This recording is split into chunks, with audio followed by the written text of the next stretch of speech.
You are underdressed for this meeting." The chief executive officer's daughter scoffed, flicking a bright pink fingernail toward my suit. I said nothing. It was 7:40, 5 in the morning, and the Boston boardroom smelled of burnt espresso and the nervous sweat of 3 junior analysts. The air conditioning was set too high, but a bead of sweat still tracked down Richard Sterling's perfectly tanned temple. Richard was the chief executive officer, my boss for 18 years and once my mentor. He was now a monument to failing upward. I am George, the chief risk officer, and my job for the last 2 decades has been to ensure the numbers match the reality, which, lately, they never did.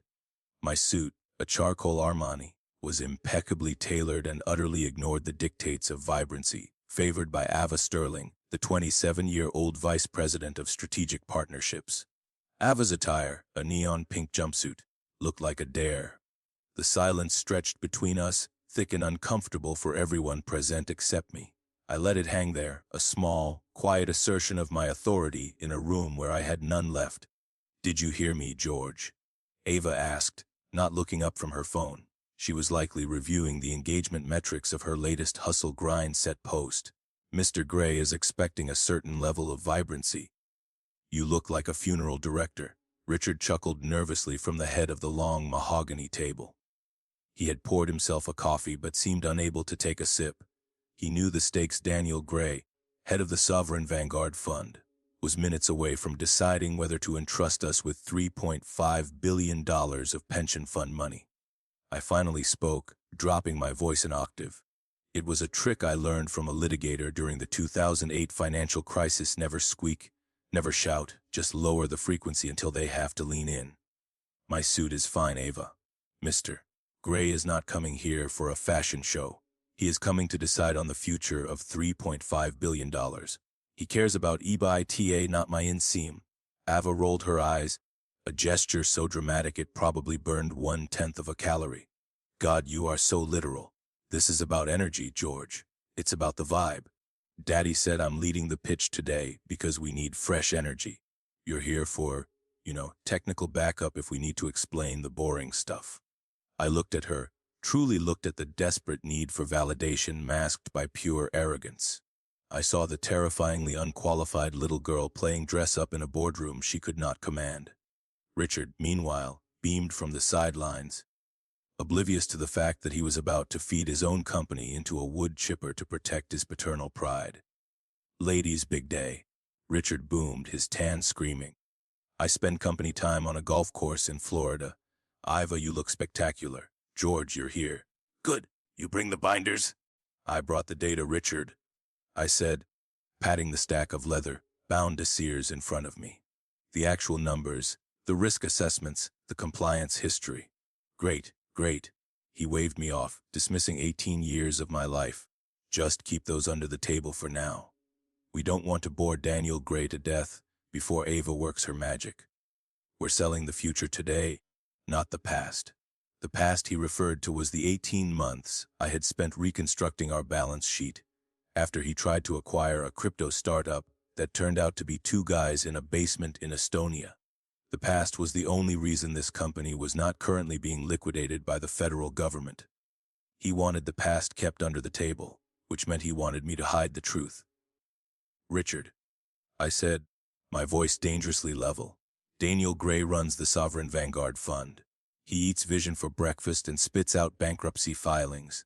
If we don't lead with the fundamentals, he is going to walk." Ava groaned. "Daddy, he's doing it again. He's being a buzzkill. Tell him to just let me handle the optics."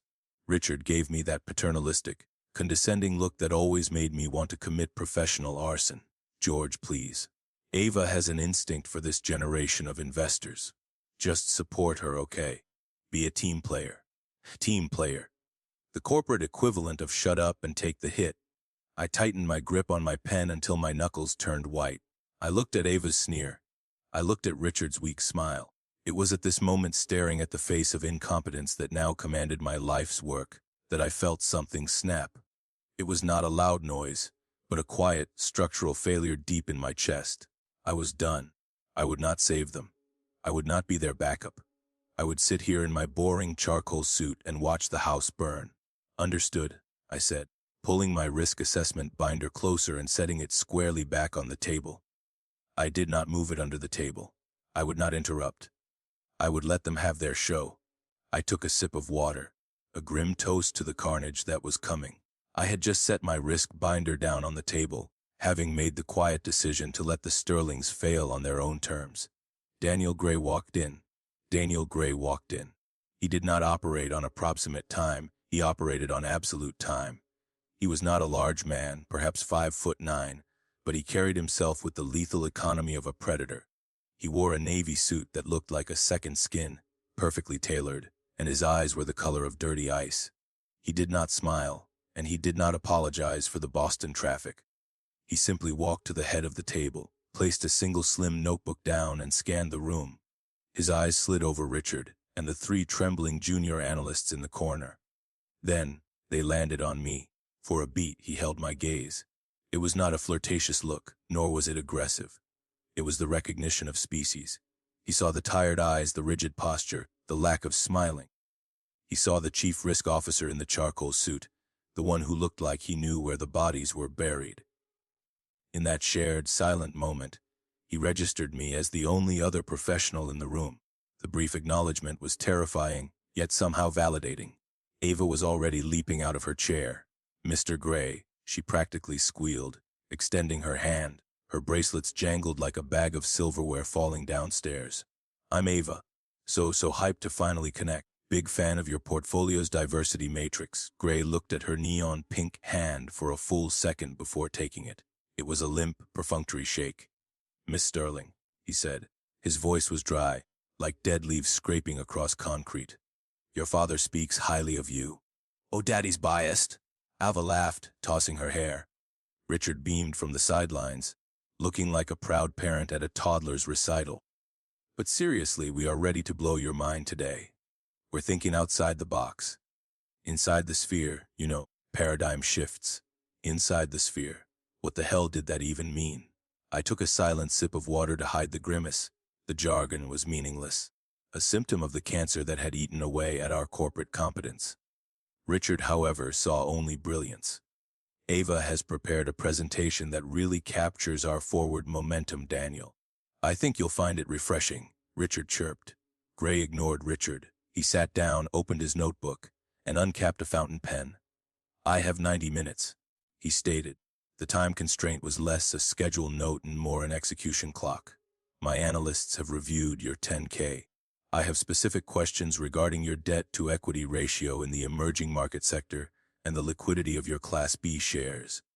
He looked up again, his icy eyes sweeping over the room. His focus settled back on Ava. The pitch was officially starting, and Gray was beginning with the absolute fundamentals. Ava, completely missing the shift, clapped her hands. Totally. We can get into the weeds later, but first let's talk about the story." She dimmed the lights with a remote.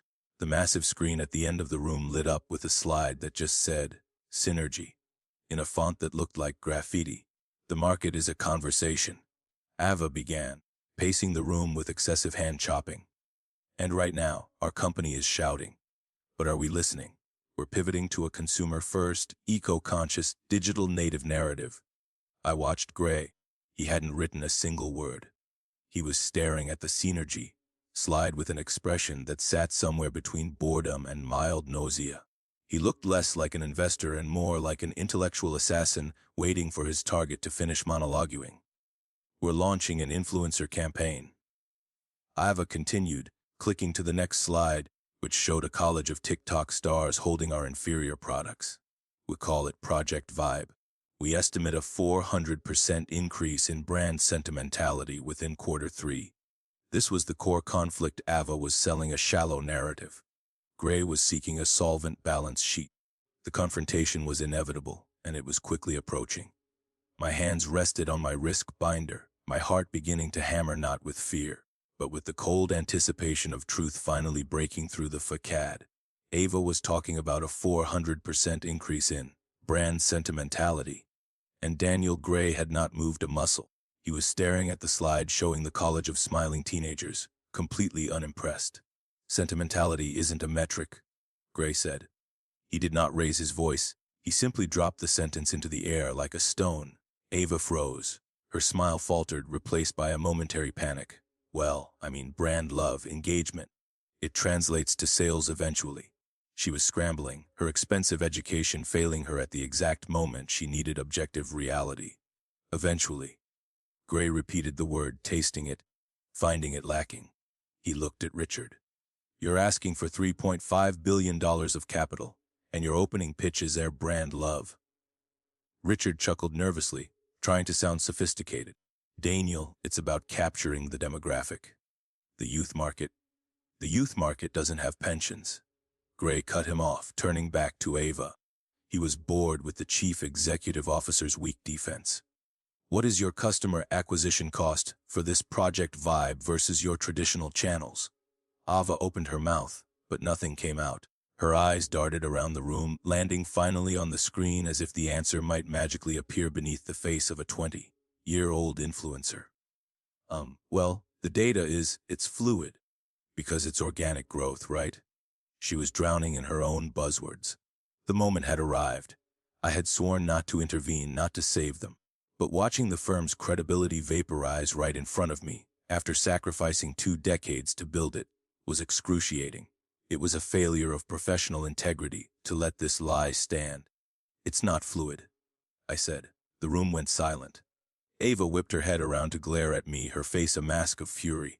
Richard looked like he wanted to physically throw his coffee cup at my head. But Daniel Gray, just turned his chair slightly to face me. He gave no reaction, no smile, just attention. It's not fluid, I repeated, keeping my voice flat. I was breathing shallowly, fueled by a spike of reckless professional courage. The CAC for digital influencer channels is currently averaging $42 per unit. That is 18% higher than our direct mail legacy strategy. I opened my binder, the pages crisp and authoritative, and referenced the numbers directly. But the lifetime value of those customers is 30% lower because they have a churn rate of 6 months. Gray finally touched his pen to his notebook. He wrote something down. George. Ava hissed, her smile now a horrifying rictus of pain. I was getting to that. You don't have to interrupt the flow. There is no flow of, I thought. There is only a drain, and we are circling it. Go on, Gray said to me, completely ignoring Ava, whose neon jumpsuit seemed to dim under the weight of the facts. Why is the churn rate so high? This was the pivot. I could have saved myself. I could have blamed market volatility or competitor pricing. The standard chief risk officer deflections. That's what the George of 10 years ago, the team player, would have done. But I looked at Ava's sneer. I remembered Richard telling me to stay under the table. I remembered the sheer disrespect of the morning.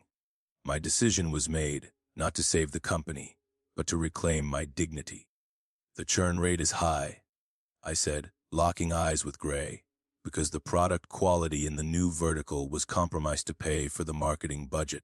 We cut research and development by 15% to fund the influencers. I laid out the raw, ugly truth. Customers buy the product once, realize it is inferior, and never come back. Richard actually gasped. He physically inhaled a choked sound of utter shock. George, that is contextually inaccurate. You are sensationalizing the figures. Gray didn't look at Richard. He just nodded at me, a tiny, almost imperceptible dip of his head. Continue. Ava looked like she had just been slapped with a wet trout. She stood there in the dim light of her synergy slide, realizing for the first time that this was not a game, and I was not an administrative prop in her main character journey. I was the person holding the control switch, and I had just decided to flip it to off. The air was thick with the immediate, visceral conflict of betrayal and professional validation. Richard was sweating, Ava was trembling, and I was finally, terrifyingly, speaking the unvarnished truth. After my truth bomb about the research and development cuts, the air in the room was so thick with unspoken accusations that you could choke on it. Richard, in a desperate panic, called for a strategic recess. Let's take 10, he chirped, wiping sweat from his brow. Refresh coffee. Bio Brava, let's regroup on the slides. He grabbed Ava by the elbow and practically dragged her into the adjoining kitchenette, where I immediately heard aggressive whispering. It sounded like a raccoon fighting inside a trash can. I stayed seated, meticulously organizing my papers. I was not going to run. I had dropped the match. I was going to watch the fire. Daniel Gray stood up. He buttoned his jacket, a gesture of absolute finality. "Mr. Sterling," he said to me, ignoring the noise coming from the kitchenette, "walk me to the elevator. I need to make a call." It was not a request. I stood up, smoothed the lapel of my charcoal suit, and followed him out of the boardroom. We walked past the terrified junior analysts who avoided eye contact, looking at me like I was a martyr on my way to the stake. The plush carpet of the executive hallway swallowed the sound of our footsteps. We walked in silence until we reached the elevator bank. Gray pressed the down button, but did not look at his phone. He turned to me. "How long?" he asked. 18 years. I replied automatically, thinking of my tenure at the firm. "No," he corrected. "How long has the daughter been running things?" 3 months, I replied, since Richard decided he wanted a legacy that looked good on Instagram. Gray nodded, watching the floor numbers tick down above the mirrored doors. "I've seen this before. The patriarch gets scared of irrelevance, brings in the kid who thinks business is a TED Talk." He looked at me, his eyes piercing. "You're the only reason the stock hasn't tanked yet, aren't you?" "I manage expectations," I said diplomatically, sticking to my official role. "And I clean up the spills." "You're doing more than cleaning up spills. You're holding up the ceiling." The elevator dinned, and the door slid open, revealing the polished interior. He did not get in. He just stood there, holding the door with one hand, maintaining the barrier between us and the rest of the floor. "Why stay?" he asked, a direct challenge. "You could run investor relations for any Fortune 500 in the city. Why stay here and let a 27-year-old amateur insult you in front of a $3 billion prospect?" I looked at my reflection in the elevator mirror. I looked tired but sharp, dangerous. This was the core of my internal conflict, the fear of professional ruin battling the urge to fight for my life's work. "Because I built this," I said quietly, the confession surprising even myself. "I built the relationships. I structured the debt that allowed Richard to buy his third house. They think I'm part of the furniture. They forgot that the furniture is what holds the house up." Gray smiled. It was a terrifying expression, like a shark recognizing blood in the water. "I'm not going to invest," he said. My stomach dropped. I knew it was coming, but hearing it out loud still felt like failure. "However," he continued, letting the word hang heavy, "I'm not going to walk away yet either. I want to see how this plays out. I want to see if there's anything worth salvaging from the wreckage." He leaned in slightly, lowering his voice. "Let her talk when we go back in. Give her enough rope. I want to see if she hangs herself or if she strangles the company first. And if she strangles the company," I asked. "Then we pick the carcass clean," he said simply. "But if you take the lead, if you show me there's a pilot in the cockpit, we might proceed." He stepped into the elevator to take his call. The doors closed. I stood in the hallway for a moment, my heart hammering against my ribs. It was no longer fear. It was high-octane, unlit adrenaline. Gray had given me a mandate: expose the whole truth or the company dies. 5 minutes, George. Then the real meeting starts. The doors closed. I stood in the hallway for a moment, my heart hammering against my ribs. It was no longer fear. It was high-octane, unlit adrenaline. Gray had given me a mandate: expose the whole truth or the company dies. I walked back toward the boardroom. As I approached the kitchenette, I heard Ava's voice rising. "It's just jealousy. She's jealous because I'm young and I have vision, and he's just administrative." "He's a glorified secretary with a calculator." A glorified secretary. I stopped outside the door, took a deep breath, and imagined pulling the pin on a grenade. I checked my phone. It buzzed immediately. It was a text from Richard, who was only 3 feet away. The message was brief and chilling. "Stop talking. You've made your point. Let Ava close. She needs this win. If you say one more word about compliance, we're having a very different conversation on Monday regarding your employment." The ultimatum. Richard was choosing his daughter's ego over the company's solvency. I stared at the screen. The cost was clear. Speak and I am ruined.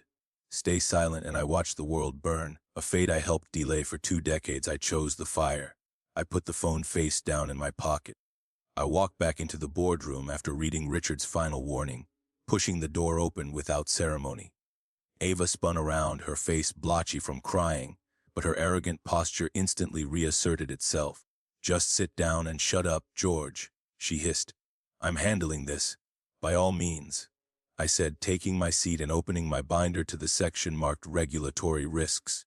"Dazzle us." Daniel Gray returned a moment later, ignoring the rest of the room. He walked to the window, looked out at the Boston skyline, and then turned his chair so he was facing Iva directly. "Miss Sterling," he said, "let's move past the marketing. I want to talk about governance." Ava brightened instantly, mistaking governance for company culture, which in her mind meant ping-pong tables. "Oh, absolutely," she beamed, clicking her remote. A slide appeared titled Our Tribe, featuring generic stock photos of diverse people high-fiving. "We believe in a horizontal hierarchy. We're empowering our team members to be their own CEOs. It's about holistic ownership. I'm referring to your board structure and audit committee oversight." Gray cut in, his voice bone dry. "I noticed in your last proxy statement that your audit committee head is your uncle." Ava blinked. "Uncle Jerry. Yeah, he's great. He's a dentist, but he's really good with money. He manages his own portfolio." The silence that followed was suffocating. A dentist. The head of the audit committee for a company seeking institutional capital was a dentist. I slowly slid a document across the mahogany table toward Gray. It made a heavy, distinct sound against the polished wood. It was the governance reform proposal I had written 2 years ago, the one Richard had thrown in the trash because it would have removed his family members from the payroll. "Mr. Gray," I said softly, locking eyes with him, "if you look at tab 4 in the packet I just provided, you'll see the risk mitigation strategy regarding board composition. The current structure is familial. We have outlined a transition plan to bring in 3 independent directors within the next fiscal quarter to comply with Sarbanes-Oxley requirements for public listing." Gray picked up the packet and flipped directly to tab 4, reading the document that was never meant to see the light of day. Ava stared at the binder like it was a pipe bomb. I didn't approve that document, George!" "Why are you handing out unapproved materials?" "Because," I said, looking at her but keeping my focus on Gray. "Mr. Gray asked about governance, and Uncle Jerry is a dentist, is not an answer that gets you a check with 9 zeros on it." Richard interjected, his face turning plum-colored. Now, Jerry is a very astute businessman.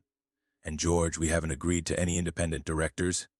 "Then you're not compliant," Gray said, closing the packet. He looked at Richard. "You are asking me to leverage pension funds. If I tell my investment committee that the audit chair fills cavities for a living, they will laugh me out of the room, and then they will short your stock." Ava looked at her father. She was scared now. The buzzwords were failing her. "But our culture," she stammered, "will have mental health days. You have a $12 million regulatory exposure." I stated calmly, "I've outlined the potential SEC fines on page 15. It exceeds your projected Q4 profit margin." Ava snatched the packet from Gray's hand, actually snatching it, and stared at the figure on page 15. This is negative." "Why would you show him this?" "You're sabotaging us." "I'm disclosing material risk," I said. "It's called the law. Ava, if we don't disclose it and he invests and then finds out, that's fraud. That's prison, not white-collar resort prison. Real prison with jumpsuits that definitely don't fit your aesthetic." Gray let out a short, dry sound that might have been a laugh. "Is right?" Gray said, taking the packet back from Ava's trembling hand. "He's saving you from a lawsuit, Miss Sterling. You should be thanking him."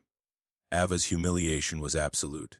She marched out of the room, claiming she needed to check on the catering. Richard looked at me with pure, cold hatred. "You are undermining her," he hissed. "I'm saving your deal, Richard," I replied, entirely calm. "Keep talking," Gray said to me. "Tell me about the debt structure." For the next 20 minutes, while Ava was hysterical in the bathroom and Richard sulked, I ran the meeting.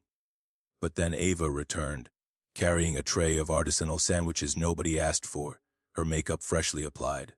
As I reached for my water, my phone buzzed again. It was a new text from Richard. "Stop talking.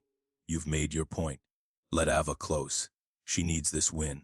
If you say one more word about compliance, we're having a very different conversation on Monday regarding your employment. I looked up at Richard. He gave me a tight, warning smile. I looked at the young analyst to Gray's left. She caught my eye and gave a nearly imperceptible nod, a signal we hear you. We know who's doing the work. Gray cleared his throat. Miss Sterling, I'd like to hear your plan for future revenue streams, specifically how you plan to monetize the new software platform. This was the final trap. The software platform was vaporware. Oh, the platform, Ava lit up. It's going to be the Uber of what we do. It's fully scalable, AI-driven, blockchain-enabled. Pure meaningless noise. Who is the lead developer? Gray asked. We're sourcing talent right now, Ava said. You don't have a chief technology officer. Gray pressed. We have a fractional CTO, Ava said. It's very agile. I looked at my phone, demanding my silence. I looked at Ava, drowning. If I stayed silent, the deal died on a technical lie, and I kept my job. If I spoke, I was ruined. I thought about the 18 years of weekends, and Uncle Jerry the dentist. I put the phone face down. Actually, I said, breaking the silence, ignoring Richard entirely. We don't just have a fractional CTO. We have no proprietary code. The platform is white-labeled from a third-party vendor in India. We don't own the IP, Ava gasped. Richard slammed his hand on the table. That is enough. Sit down, Richard, Gray said. His voice was not loud, but it had the weight of an anvil. Richard froze and slowly sank back into his chair, stunned into submission. You don't own the IP? Gray asked me. No, I said, my voice steady. We license it. If we miss a payment, they shut it off. It's in the vendor contracts, tab 7. I think we're done here. Richard croaked, scrambling to his feet. George, get out, now. I said, sit down, Gray repeated. Unless you want me to call the SEC right now and report you for material misrepresentation during a funding solicitation. Richard sat down, his face going pale. Ava looked like she was going to vomit. George, Gray said, using my first name for the first time. Tell me about the licensing agreement. I ignored my boss and his daughter, and for the next hour, I laid out the corpse of the company. It was not a meeting, it was an autopsy. Every time I spoke, I could feel the severance package shrinking, but it was euphoric. It was the feeling of taking off a tight corset after wearing it for 20 years. I wasn't polishing a falsehood anymore. I was holding up the truth and saying, look, it is what it is. When I finished detailing the company's structural flaws, Daniel Gray closed his notebook. To summarize, he said finally, his voice flat, your marketing strategy is based on bots. Your audit chair is a dentist. Your software is rented, and your chief executive officer is suppressing internal risk assessments. That is an aggressive interpretation, Richard croaked. He looked 10 years older than he had that morning, all his phony vigor gone. It is the factual interpretation, Gray replied. He looked at Ava. And you, Miss Sterling, you think vibes are a substitute for solvent assets. Ava, fueled by a final burst of delusion, stood up. Her eyes welled with dramatic tears. You're being mean, she said, her voice wobbling. You're just old white men trying to gatekeep. I have a vision, I have followers, I have hope. You have nothing, Gray said. He did not say it cruelly, but with the dispassionate tone of someone reading a weather report. You are an empty suit, Miss Sterling, and not even a well-tailored one. Ava burst into real ugly tears this time. She snatched her bag and ran out of the room. Richard did not chase her. He simply slumped deeper into his chair, staring at the mahogany table as if the answers to where his life went wrong were carved into the grain.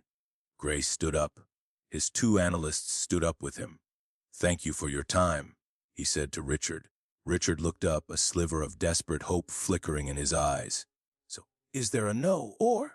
We'll be in touch, Gray said. It was the standard non-answer, the professional kiss of death. Then Gray turned to me. He extended his hand. George, he said, thank you for the transparency. It is rare. I shook his hand. His grip was firm, dry, and respectful. Just doing my job, Mr. Gray. For now, Richard muttered under his breath. Gray heard it. He paused, looked at Richard, and then back at me, a silent message passing between us. He turned and walked out, his analysts trailing him like silent shadows. The door clicked shut, leaving me alone in the room with Richard. The silence was heavy, filled with the ghosts of the careers I had just killed, including my own. Richard slowly turned his head to look at me. His face was a mask of cold fury. "You're done," he whispered. "You know that, right? You're finished in this town. I will blacklist you. Will sue you for breach of confidentiality. I will make sure you never work in risk management again." I stood up slowly and gathered my binders, stacking them neatly. "Richard," I said, looking him dead in the eye, "I didn't breach confidentiality. I prevented fraud. There's a difference. And if you sue me, I will depose Ava. I will put her on the stand and ask her to explain what EBITA stands for under oath." Richard's mouth opened, then snapped shut. He looked like he was turning purple. "I'm going to my office to pack," I said. "Send HR down with the paperwork." I walked out.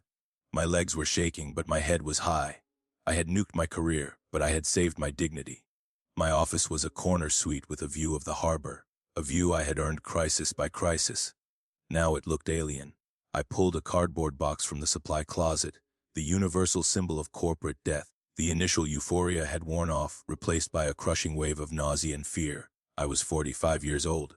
I had a mortgage. Who hires a whistleblower? There was a polite knock.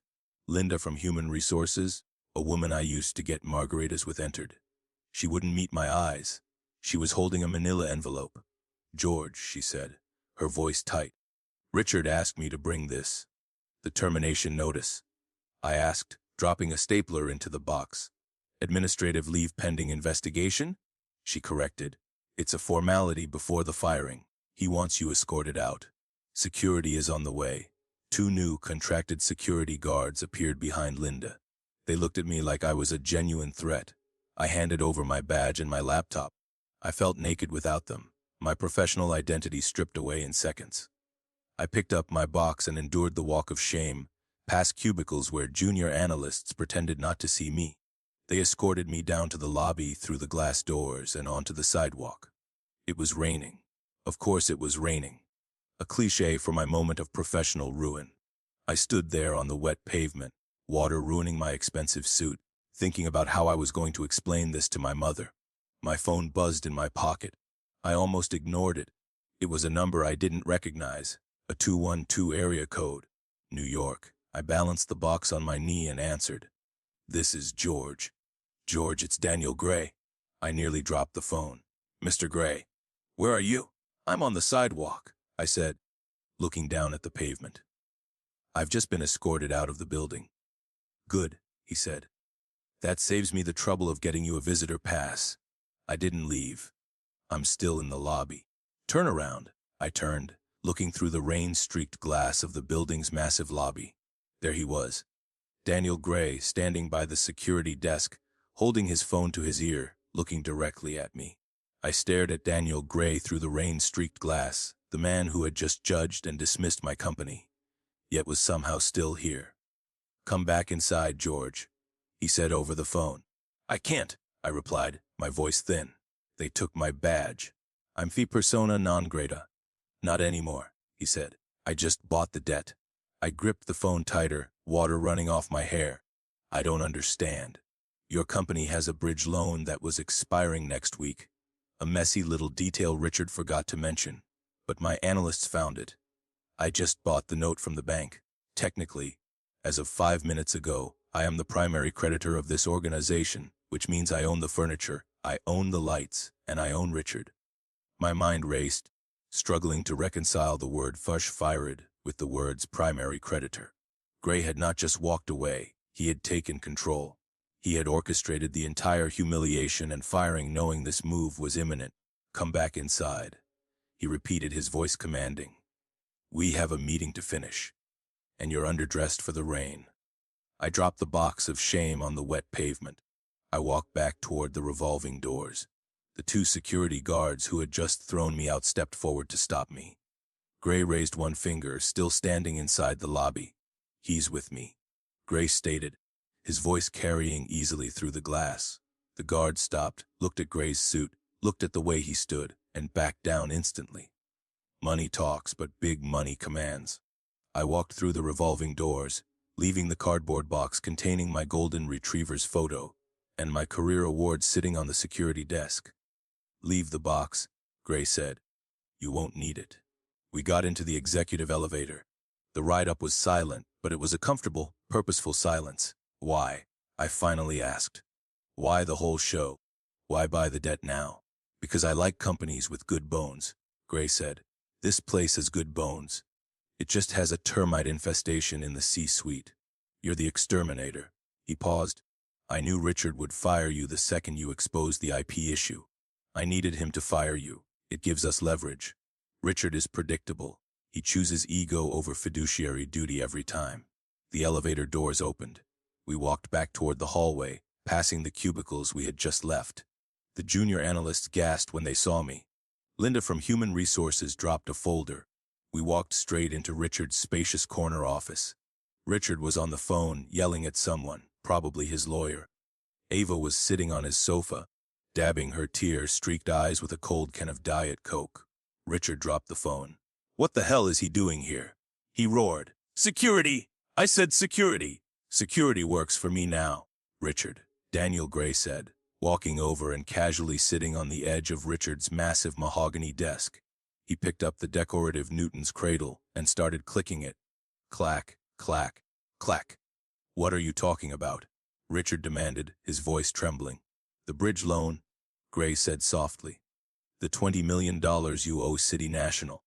They were very happy to sell the note to me at 90 cents on the dollar.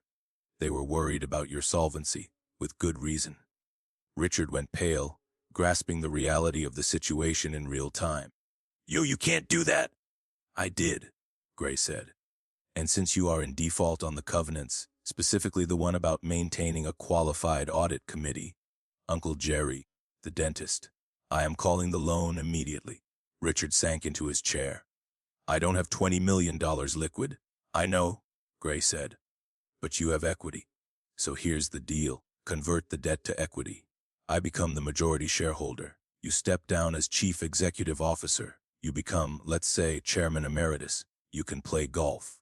You can keep your car." "And Ava," Richard whispered, a broken sound. Gray looked at Ava. She looked small and pathetic in the corner. "Ava is fired," Gray said, without ceremony, "for cause. Gross incompetence in creating a hostile work environment." Ava shrieked, jumping to her feet.